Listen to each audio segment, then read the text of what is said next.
not, if the committee will not discuss anymore the provisions of the substitute bill, if I may raise another issue, Mr. Chair, related to the Coast Guard's function.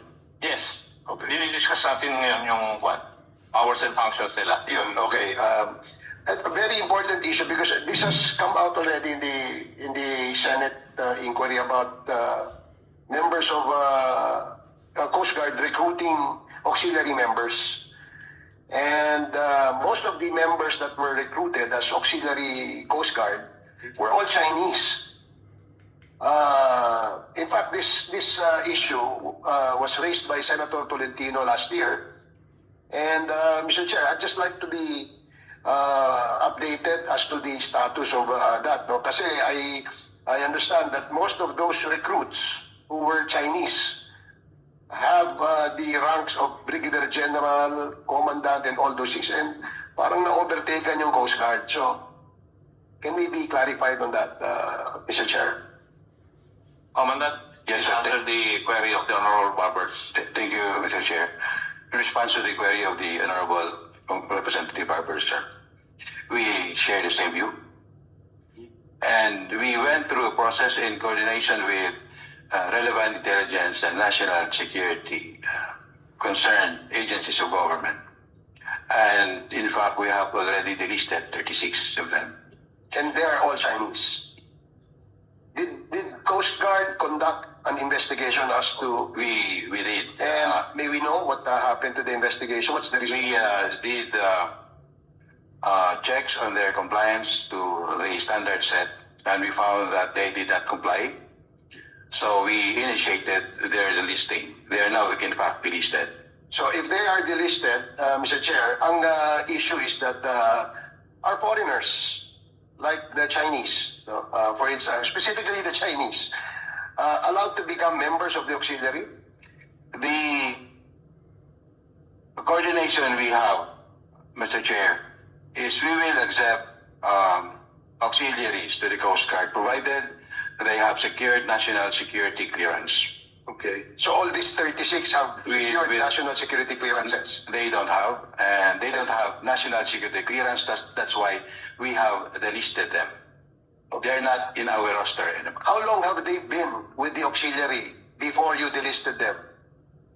When I assumed office, immediately I did what I have to do, Your Honor.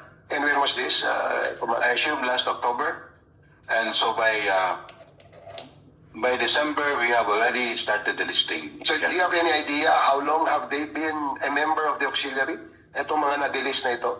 Meron ka bang around, based on your record, so the records would show? Around 2 to 3 years, Your Honor. So some are even before. So as you see, Mr. Chair, 2 to 3 years ago, these Chinese who have been a member of the auxiliary of the Coast Guard have been performing perhaps spying duties dito sa atin, and in the guise of being auxiliary members of the Coast Guard. So I'm glad that you have already taken an action by delisting them, but I think we should also look into some Coast Guard personnel who are involved in recruiting these Chinese members. Sino yan?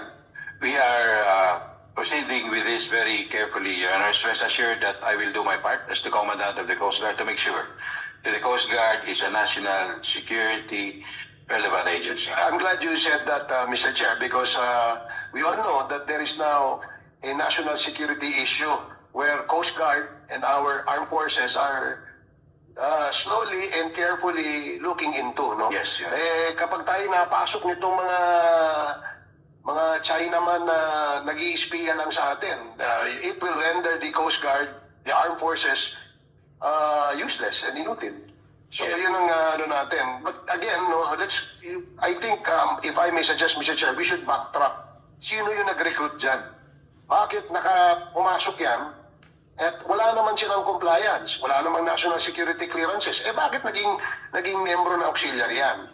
Somebody, somehow, sometime, somewhere, have allowed them to become members of the auxiliary. If I may respond, Mr. Chair, I'd like to clarify that the requirement for national security clearance started in my term. Good. It was me who requested for it. So I'm glad that we included that, Mr. Chair, as one of the requirements. But other than that, ano yung mga requirements and sino yung involved doon sa pag-recruit nito mga Chinaman na ito?